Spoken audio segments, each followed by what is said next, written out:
Carla à l'école des sorciers, saison 1, épisode 2, action. Depuis les révélations de Marc Blatta sur les agissements douteux de Carla Moreau, l'univers des Marseillais est complètement chamboulé. Alors que tout accablait notre sorcière bien-aimée, c'est moi la star du programme, c'est moi qui fais ce qu'il veut dans ce programme-là. Le sort semble finalement s'être inversé. Après des longs jours de silence radio, la candidate a choisi de prendre la parole sur TPMP, 20 minutes d'élocution sans presque aucune interruption, et les tweetos sont envoûtés. 24 ans et la plus mature des Marseillais, je ne veux rien savoir. Carla, elle est grave cohérente, je la crois de ouf. Droit de réponse oblige, mardi soir c'était au tour de Danae de s'exprimer. La voyante promue par de nombreux candidats de télé-réalité, notamment des Marseillais. Pour évoluer. C'est ça. Voilà, donc évoluons. Que dire qu'à part bravo et je reviendrai. Est accusée d'avoir extorqué plus d'1,2 million d'euros à la chérie de Kevin Gage. Elle réfute et répond quant à elle aux nombreuses questions des chroniqueurs de TPMP. Carla et Danae ont-elles pu témoigner sur le même pied d'égalité? C'est parti, vous allez retourner vos ardoises. Selon vous, Carla et Danae ont-elles témoigné sur le même pied d'égalité? Non mais pour Antoine, oui pour Ginda, non pour Sabrina. Je dirais oui mais non. Moi je dirais oui mais aussi. Alors on va commencer par toi Ginda. Pourquoi oui mais?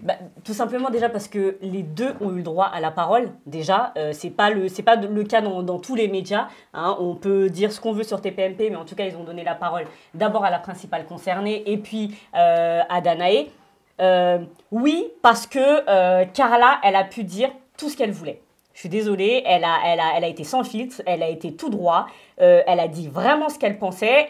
Danae, pour moi, pareil, on lui a posé des questions, elle a su y répondre ou non. Apparemment, elle ne voulait pas trop répondre parce qu'à chaque fois, elle répondait tout est dans les mains de la justice, etc. Parce qu'il y a une enquête en cours. Hein. Exactement. Donc, voilà, donc pour moi, oui, elles ont eu le même temps de parole et toutes les deux avaient le droit à la parole. Dans une émission de débat, il est normal quand même de faire face à des contradictions, des personnes qui te posent des questions. Or, Carla, personne ne lui a posé de questions, elle a fait un monologue, on lui a donné son temps de parole, certes, mais Danae, elle, on lui a posé des questions, on l'a mis face à ces contradictions.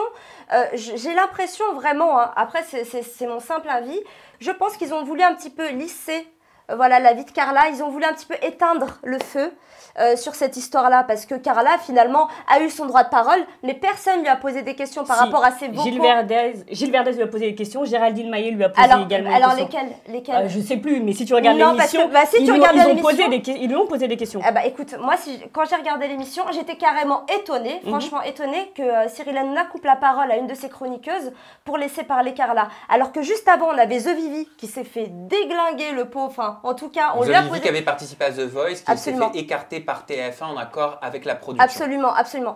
Pour moi, il y avait vraiment... non, c'était deux poids, deux mesures. Antoine, pourquoi non? Donc non, pas sur le même pied d'égalité, mais... Non, parce qu'effectivement, il y a eu... Bon, déjà, il y a eu un droit de réponse de Danae, ça c'est pas mal. Mais non, parce qu'effectivement, on a posé des questions à Danae et pas à Carla. C'est pour ça que je dis non. Mais il faut remettre aussi les choses un peu dans leur contexte. Carla, ça faisait une semaine qu'elle s'en prenait vraiment plein la tronche sur les réseaux, que tout le monde s'en portait, que les médias commençaient à en parler, que tout le monde en parlait. Et ça impactait sa famille, ça impactait pas mal de gens. Et elle n'avait pas encore pris la parole. Je pense qu'elle a dealé avec TPMP. Si je viens, c'est pour m'exprimer et c'est pour dire ce que j'ai à dire. Mais je veux pas de questions, c'est juste moi. Et dans ce cas-là, il ne faut pas aller sur un plateau de débat. Non, mais, désolée. Non, mais après, c'est un truc que tu peux dealer avec la prod. C'est pas une question de mensonge finalement, mais elle a raconté son histoire. Elle savait qu'on n'allait pas la couper.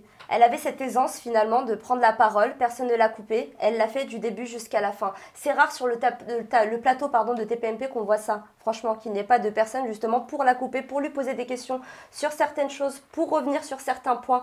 Vraiment, on a eu l'histoire de A à Z et on n'a pas pu, en tout cas, moi je me suis sentie un petit peu frustrée par rapport à ça et j'ai pas eu mes réponses. Là, on n'est pas en train de chercher qui a raison, qui a tort. Apparemment, il y a eu une enquête en cours. Nous ne sommes pas la police, on n'est pas des magistrats, on n'arrête pas de le dire. Donc, on n'est pas là pour dire elle a raison parce qu'elle bégaye pas, elle a tort parce qu'elle ressemble à une sorcière. Ça, c'est pas notre métier. C'est pas à nous de faire ça.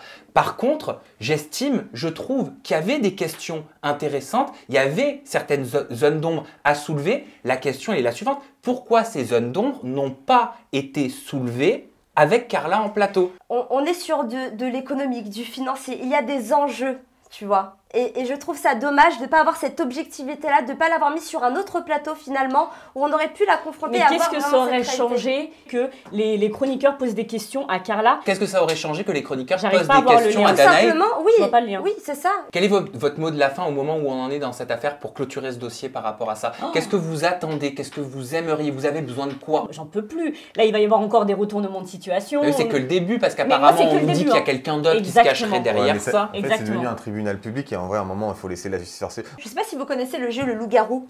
Oui, j'ai l'impression que c'est un loup-garou géant. Exactement, exactement, et qu'on cherche le loup là-dessous. Enfin, je pense que de toute façon, même le fin mot de cette histoire, même si on l'a, ça ne va pas être médiatisé. Parce qu'il y a des enjeux économiques là-dessous. C'est simplement mon avis. Oui, on aura un verdict public. Hein. Non, mais de toute façon, tu auras toujours quelqu'un pour sortir des croustilles, pour dire j'ai telle information et il faut absolument que je la balance. Tu en auras toujours un. Non, mais un autre buzz en balera celui-là. Et derrière, il y en a quelques-uns, je pense, qui ont gagné de l'argent là-dessus. Que ce soit C8, parce qu'ils ont fait quand même 2 millions. Que ce soit l'agence qui a Carla et tous les autres influenceurs marseillais. Mais pour l'instant, elle ne travaille pas. Elle fait plus de placement de produits pour l'instant. Pardon, excusez-moi, j'ai pas fait exprès. C'est pas grave. Mais rappelons-nous juste le mauvais buzz de Nabila, finalement, qui a été un super bon buzz pour elle. Rappelez-vous, quand elle a fait ce coup de couteau à son mari. Alors ça, c'est ouf ce que tu dis. Tu parles d'un mauvais buzz qui finalement a fait un bon buzz.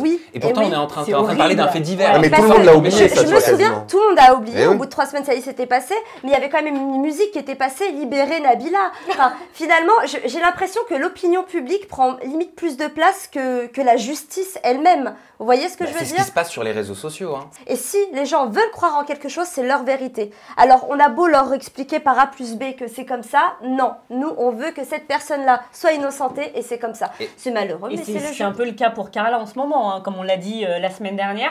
Elle est tellement aimée, tellement appréciée sur les réseaux sociaux. Et tant mieux pour elle, hein, je préfère ça qu'elle se fasse lyncher. Est-ce qu'on peut parler quand même du hashtag boycott les Marseillais? Oui, bien sûr. Sur Twitter.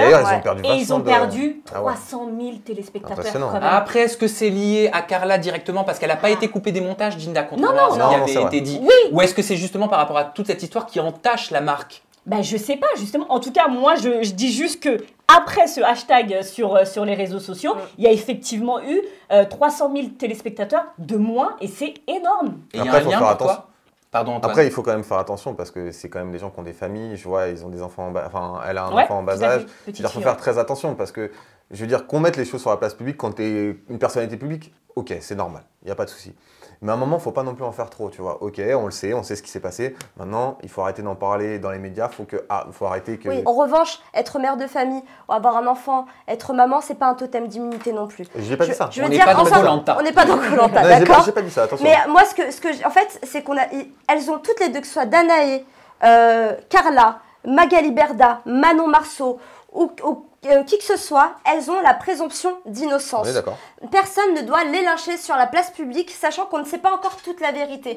Moi, je suis en recherche justement de cette vérité-là, et c'est ce qu'on est en train de faire. On a vraiment envie d'investiguer, j'ai envie de comprendre la chose. Je pense qu'il ne faut pas les lâcher en peinture. Et c'est pas parce que tu es maman ou parce que tu es mère de famille que ça te protège plus que les autres. M'engueule pas.